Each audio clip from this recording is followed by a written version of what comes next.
नमस्कार दोस्तों। अमेरिका की ईरान से वार्ता विफल हो गई। पूरी दुनिया एक बार फिर से संशय में आ गई। दुनिया की अर्थव्यवस्था हो या दुनिया के नागरिक सुविधाएं और उनसे जुड़ी हुई जरूरतों से जुड़ी हुई वो सब खतरे में आ गई। दुनिया में मानवीय खतरा भी है और दुनिया में प्राकृतिक भी खतरा है। दुनिया को तमाम तरह से आने वाली महामारियों और दूसरे संकट भी आ गए। जी हां, यह वार्ता विफल होने से संकट यह है। लड़ाई कौन लड़ रहा है? मूल रूप से यह लड़ाई आपको 7 देशों के इर्द गिर्द पूरी दिखाई दे रही है। उसमें अमेरिका है, उसमें इजराइल है, उसके साथ सऊदी अरेबिया है, उसके साथ यूएई है, उसके साथ में जो है कतर है और दूसरे और सारे। इधर ईरान है, ईरान के अलावा लेबनान है और इसी तरीके से यमन। तो ये सारे सब आकर के और यह स्थिति है, ये सीधे सीधे लड़ाई चल रही है। लेकिन क्या लड़ाई सिर्फ यही है?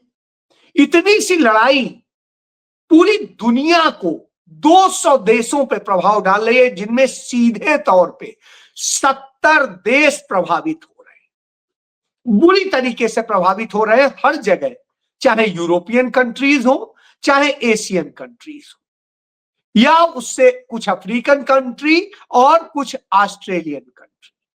जी हां, और यही नहीं, अमेरिका महाद्वीप जो है वह भी संकट झेल रहा है।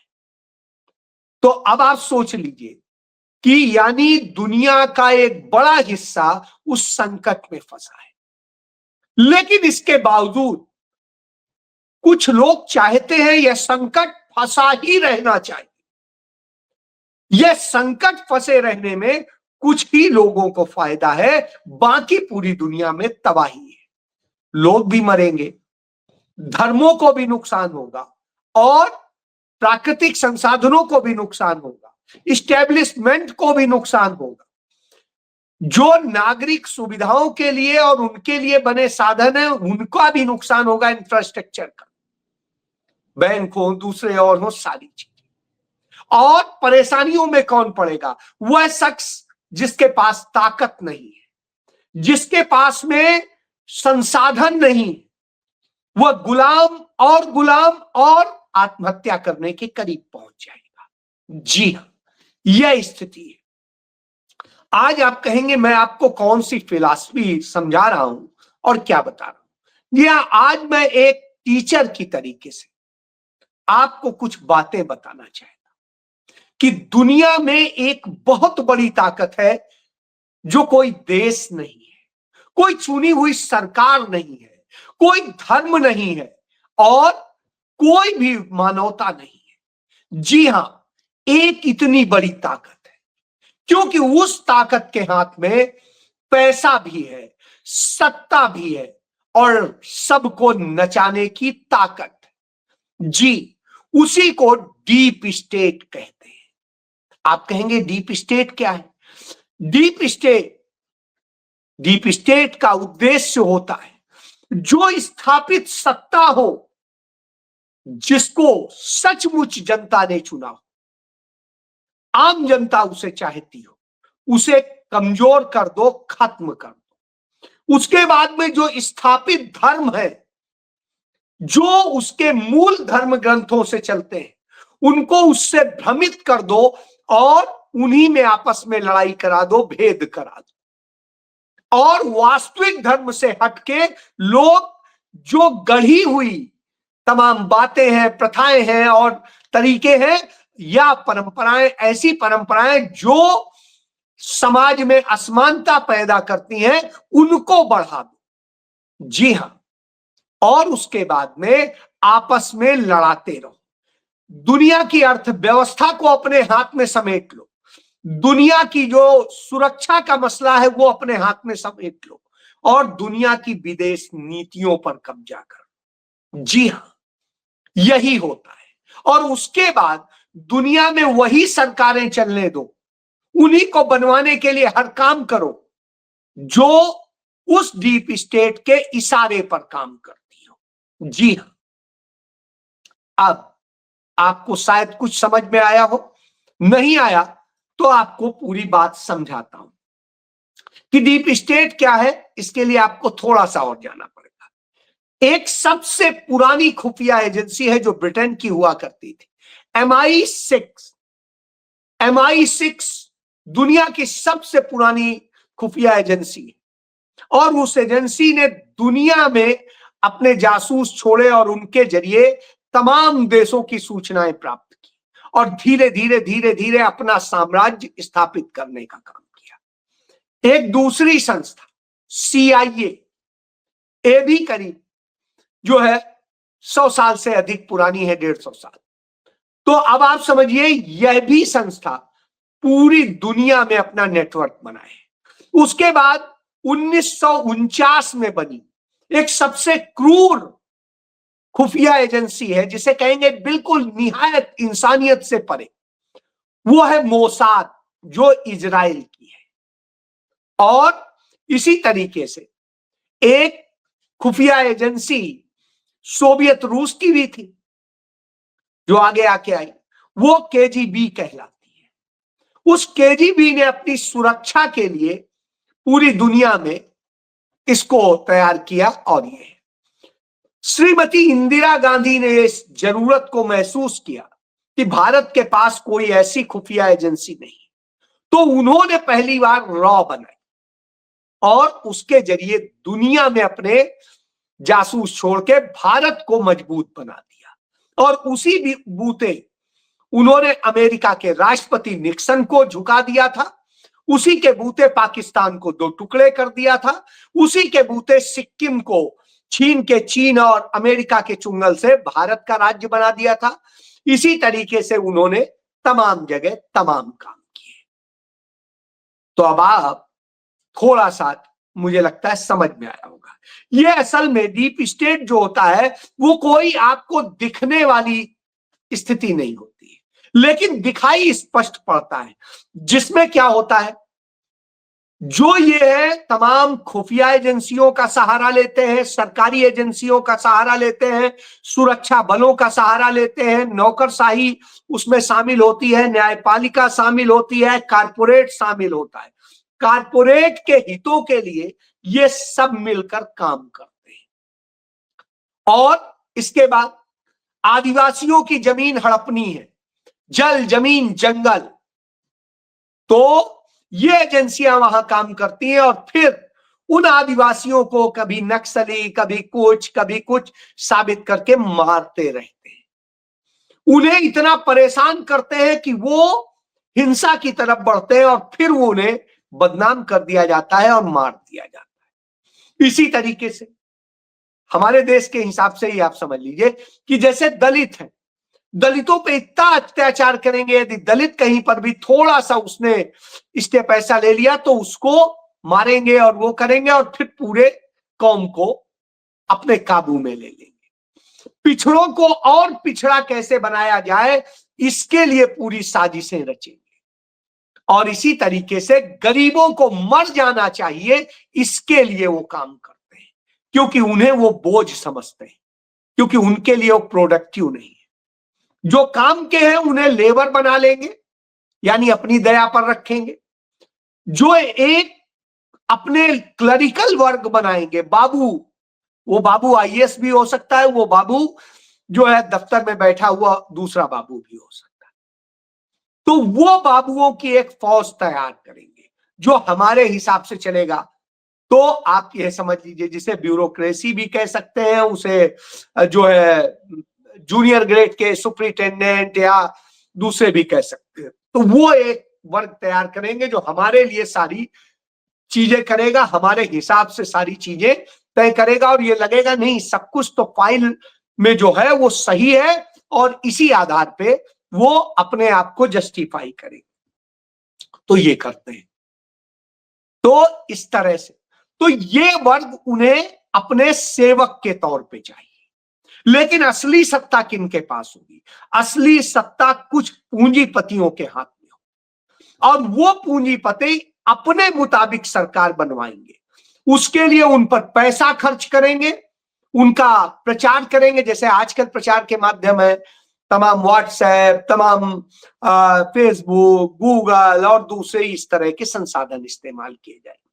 तो इस तरह से करके, और इसके बाद जो पुरातन चले आ रहे धर्म है उन्हें खत्म करके उसे नए रूप में प्रस्तुत करेंगे। उदाहरण के लिए देखिए, दुनिया के सबसे पुराने धर्मों की बात करें तो सबसे पुराना धर्म जो हमें मिलता है वो प्राकृत धर्म मिलता है, वैदिक धर्म मिलता है, या पर्शियन धर्म मिलता है। उन धर्मों को धीरे धीरे धीरे मूल को खत्म कर दिया।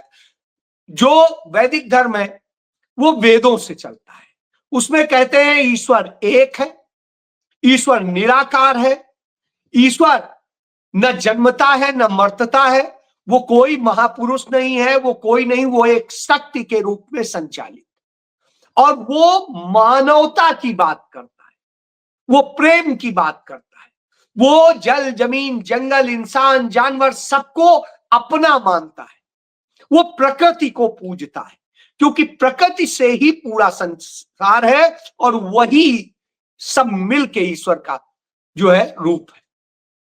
ये ईश्वर की असली देन वो है। लेकिन कालांतर में उसमें यह हुआ कि नहीं, मठ बनने लगे, फिर मंदिर बनने लगे, फिर मूर्तियां आने लगी, फिर कुछ और हो गया, फिर धर्म में संप्रदाय बन गए, कोई कृष्ण संप्रदाय हो गया, कोई रामानंद संप्रदाय हो गया, कोई शैव संप्रदाय हो गया, कोई वैष्णव हो गया, कोई कुछ हो गया। इसके बाद बौद्ध जैन धर्म आया, उसने मंदिर बनाने शुरू कर दिए। फिर जो है बौद्ध मठों में पहले उन्होंने ही बनाना शुरू किया, उन्हीं की देखा देखी इस धर्म के लोगों ने आके किया, अपने आप को बदल लिया। यानी हिंदू धर्म जो कहलाता है वो मूल जो धर्म है उसमें न मूर्तियां थी न कहीं पर मंदिर थे। तो उसकी जगह जैसे बुद्ध धर्म में बौद्ध मठ बने, उधर जैन वो बने, लेकिन इन सब ने इंसानियत का दिया। लेकिन उस धर्म को जो मूल वैदिक धर्म था, जो वैज्ञानिक स्थिति में था, उसको धीरे धीरे डिस्ट्रॉय किया। वैज्ञानिकता से आप दूसरी तरफ आ गए। अग्नि, वायु, जल, इसी से हम सब बने हैं, ये प्रमाणित है, साइंटिफिकली प्रमाणित। उसे खत्म करके यूं आने लगा।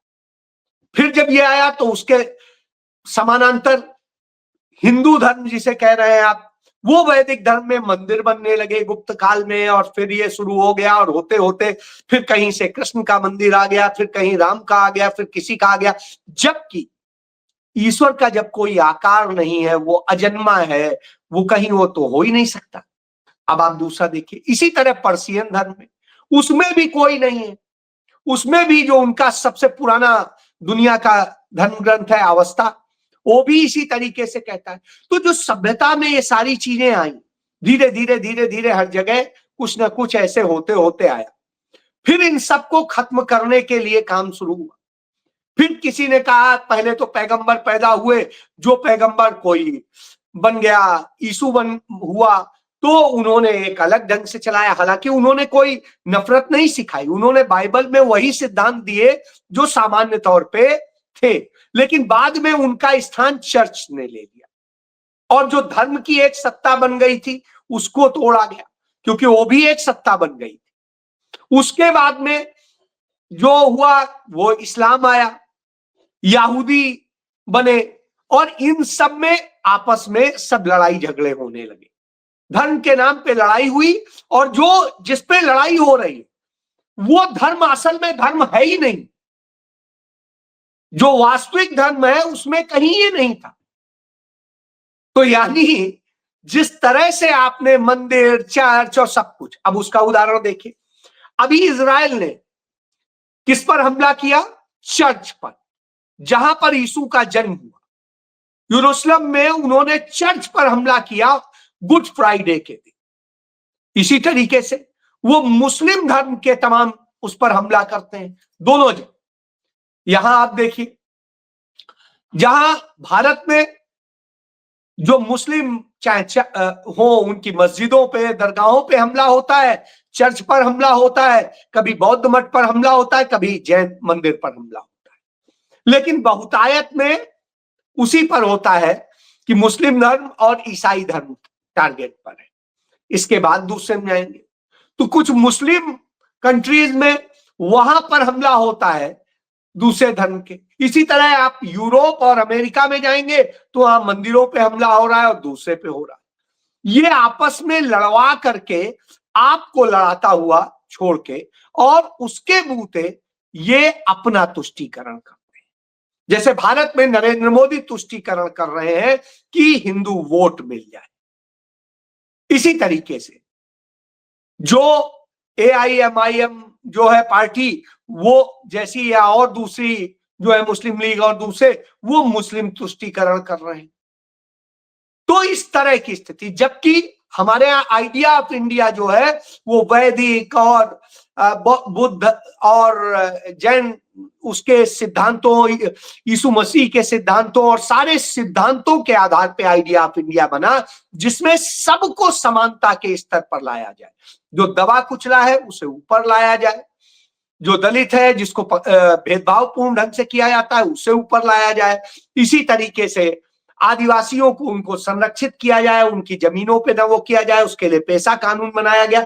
ये सब करके आइडिया ऑफ इंडिया स्थापित। तो इससे किसको नुकसान हो रहा है? उन पूंजीपतियों को नुकसान हो रहा है, उनको नुकसान हो रहा है जो दुनिया की सत्ता पैसे और दूसरी चीजों से चलाते हैं। अमेरिका ने, जो अमेरिका के राष्ट्रपति ने एग्जीक्यूटिव ऑर्डर जारी किया 6 फरवरी 2026 को, उसमें कहा कि भारत की विदेश नीति, भारत की अर्थनीति यानी इकोनॉमी पॉलिसी और भारत की जो है राष्ट्रीय सुरक्षा नीति, ये सारी अमेरिका के अलाइन रहेंगी। ये डीप स्टेट चाहता है और वही नरेंद्र मोदी ने साइन कर दिया। अब आप देखिए, इसी तरीके से तमाम जगह होता है। अमेरिका ने कहा हमने वेनेजुला पर कब्जा कर लिया, अब वहां की सत्ता हम अपने, वहां की जो ओरिजिनल चुनी हुई सत्ता थी उसे हटा दिया, अब अपने ढंग का आदमी वहां रख दिया।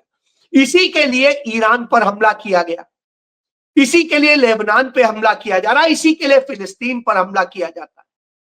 तो अब आप समझिए ये इस तरह से, और जहां पर वहां के लोग मान गए, UAE का सुल्तान हो या अरब कंट्रीज का सुल्तान हो, दूसरे सुल्तान हो, तो वो सब, कुवैत के हो, तो वो सब जो है आकर के खड़े हो जाते हैं कि जी हुजूर जैसा आप कहेंगे हम वैसे चलाएंगे, तो ठीक है सुरक्षित रहिए। पाकिस्तान इसी तरह करता है, सुरक्षित रहिए। नरेंद्र मोदी ऐसे ही सर झुका देते हैं इजराइल और अमेरिका के आगे, तो साहब ठीक है तुम्हारी सत्ता चलेगी। इसी तरह बांग्लादेश में जब जिया बोली तो उनकी सत्ता को वो कर दिया गया, जैसे वहां पर नेपाल में हुआ वहां की सत्ता को गिरवा दिया गया, उसके लिए जबरदस्ती करा दिया गया। इसी तरीके से तमाम जगह, यूक्रेन में जिस तरह से लड़ाया गया और अब वहां का राष्ट्रपति गुलाम की तरह से अमेरिका के काम कर रहा है। तो इस तरह से पूरा खेल चलता है और ये डीप स्टेट यही करता है। तो वो चाहता है कि आपका पूरा जीवन खत्म कर दिया जाए, आपको एक सत्ता की गुलाम बनाया जाए। आप ये ना कहें बस सिर्फ किताबों में हो कि सत्ता तो आप चुनते हैं, असलियत में ना हो। तो भारत में का उसका क्या इस्तेमाल हो रहा है? भारत में रॉ का इस्तेमाल हो रहा है, IB का इस्तेमाल हो रहा है, NIA का इस्तेमाल हो रहा है और ED का इस्तेमाल हो रहा है, न्यायपालिका और चुनाव आयोग का इस्तेमाल हो रहा है, ये सारी चीजें।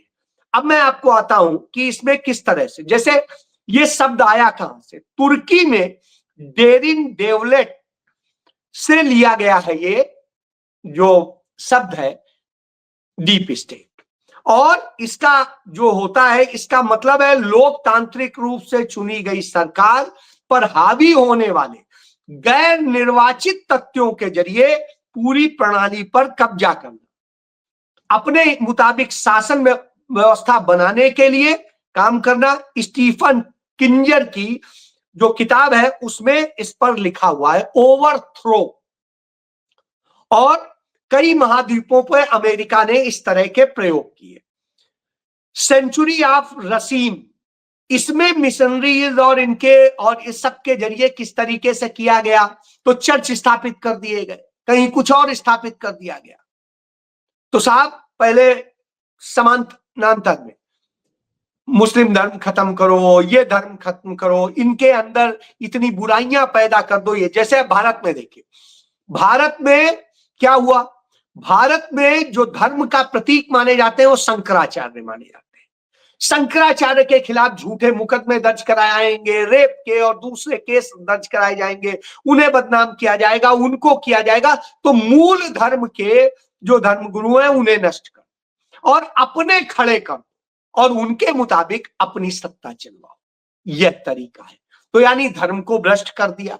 आपने देखा जिस तरह से गुरु बना देते हैं, आपने नासिक में देखा कि वो बना हुआ था और उसने न जाने कितनी महिलाओं के साथ किया, ऐसे करेंगे तो ये होगा। अब आप समझ सकते हैं, बाकी इस तरह के कई केसेस मिल रहे हैं। अब इसके बाद आप देखिए, ये थिंक टैंक बनाते हैं, जैसे भाजपा में आरएसएस थिंक टैंक है, तो उसी तरह थिंक टैंक। और ये कौन होते हैं? एनजीओ होते हैं।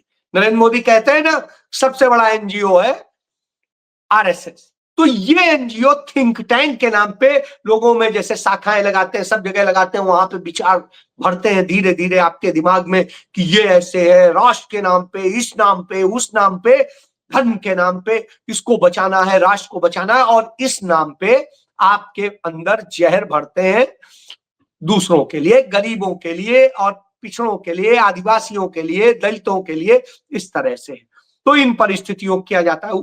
इसके बाद में आप इसके कुछ उदाहरण देख लिए। जॉर्जिया में सत्ता बदली गई 2003 में, यूक्रेन का आप 2004 में आप देख सकते हैं कि किर्गिस्तान में आप देख सकते हैं 2005 में। इसी तरीके से तमाम सारी होती संघर्ष कराए जाते हैं, युद्ध कराए जाते हैं। आपने देखा भारत पाकिस्तान में लड़ाया गया और फिर ये किया गया और फिर दोनों को अपना पिट्ठू बनाने की तरफ कर दिया गया, और आपने देख लिया उसकी भूमिका। इसी तरह लॉक डी मार्टिन, रेथान बोर्डिंग और नाथ्रा ग्रुप्स जैसी रक्षा कंपनियां ये गोला बारूद और सैन्य प्रौद्योगिकी और ये सब बनाएंगे और इसको इस तरह से लड़ाई करवाएंगे और उसमें अपना बिजनेस करेंगे, नोट कमाएंगे और बैंकों पे कब्जा करेंगे। इसीलिए सरकारी बैंक खत्म कराओ, प्राइवेट बैंकों को बढ़ाओ, यह प्रथा होती। तो वो आप देख ही रहे हैं आजकल, उस तरह के सरकारी बैंक खत्म करते चलो और बना दो। तो ये है, और उनके जरिए फ्रॉड भी करवाओ। आप कई सारे बैंक के फ्रॉड देख रहे हैं। इसके बाद जो है, जो सारी रिपोर्ट आई, जैसे भारत में आई, अल्पसंख्यकों पर जिस तरह से हमला किया जाता है, भेदभावपूर्ण किया जाता है, और फिर उसके बाद में उन्हें बदनाम किया जाता है, आपके मन में उनके प्रति जहर बना। तो आप लड़ेंगे तो बर्बाद होंगे, आप भी बर्बाद होंगे, देश भी बर्बाद होगा। फिर साइबर, जैसा बताया मैंने, गूगल, फेसबुक और इन सब का इस्तेमाल करा जाएगा, डेटा की गोपनीयता को के कानून बनाए जाएंगे, इसी तरह कराधान और सबके नियमों को प्रोत्साहित किया जाएगा, और इस तरह से आपका सारा डेटा ले लिया जाएगा, जैसे नरेंद्र मोदी ने सौदा कर दिया। पुलित्जर पुरस्कार विजेता पत्रकार, जो बहुत खुफिया पत्रकार, उन्होंने, स्टीव कोल्स ने इस पर भारत के ऊपर अध्ययन किया कि भारत की खुफिया एजेंसी, भारत की न्यायपालिका, भारत की चुनाव जो है, भारत में चुनाव आयोग, और भारत में इसी तरीके से तमाम सारी वो संस्थाएं जिन पे नियंत्रण कर लिया सत्ता ने, और उसके बाद उनका करते हैं। पत्रकार जोशी जोसेफ ने अपनी पुस्तक साइलेंट कूप में history of India's deep state का पूरा ब्यौरा दिया है कि राज्य के भीतर एक राज्य पैदा कर दिया जाता है जो समाज के कमजोर वर्गों के खिलाफ काम करता है और वो बड़े बड़े लोगों को मजबूत करता है। इसके लिए जो लड़ने वाले लोग होते हैं गरीबों और सबके लिए और उनकी आवाज बनते हैं, उनके खिलाफ भारत में जैसे एनआईए का इस्तेमाल किया जाए, ईडी का इस्तेमाल किया जाए, आईबी का इस्तेमाल किया जाए, इनकम टैक्स का इस्तेमाल किया जाए, सीबीआई का, जो मतलब जो भी एजेंसियां उनका इस्तेमाल करके उस पे किया जाता है। तो अब आप सोचिए, ये संकट इस तरह से लाया गया। इसीलिए नरेंद्र मोदी जाके इजराइल बैठ गए और जाके अमेरिका के चरणों में बैठ गए कि हमारी सत्ता बचाए रखना, जो आप चाहोगे हम करेंगे। और इसीलिए भारत जो शांति का दूत होता था वो शांति का दूत नहीं बन सका। भले ही पाकिस्तान में लोग हैं, उन्होंने पाकिस्तान को शांति दूत बना दिया, यह सत्य है। तो इस तरह से करके उन्होंने पूरा वो कर दिया और फिर उसके बाद में इनको मजबूत कर दिया और उधर वो जो तथाकथित महाशक्तियां हैं वो अपने तक पूरी ताकत ले आएंगे, आपस में करते रहेंगे। तो डीप स्टेट उसे करेगा और सब जगह चलाने वाले वही पूंजीपति, वही पैसा, वही लोग पहुंचेंगे एक दूसरे को मदद। यह सत्य। तो इसे आप जान लीजिए, इसलिए आपकी बर्बादी हो रही। तो आपको बहुत सोचना होगा कि कौन है वास्तव में जो गरीबों को जुमले नहीं देता है, उनको करने के लिए प्रेरित होता है। फैसला आपको करना है। आप अपने देश को बचा सकते हैं तो बचा लीजिए, क्योंकि दुनिया आपको बचाने के लिए नहीं आई। आपको मरने से उन्हें फायदा होगा, चाहे महामारी में मरिए, कोरोना से या किसी भी उससे, या भुखमरी से, या आप गैस के सिलेंडर की लाइन में लगे हुए, या तेल के लिए, या किसी और चीज के लिए। उनको क्या जा रहा है? यस, जय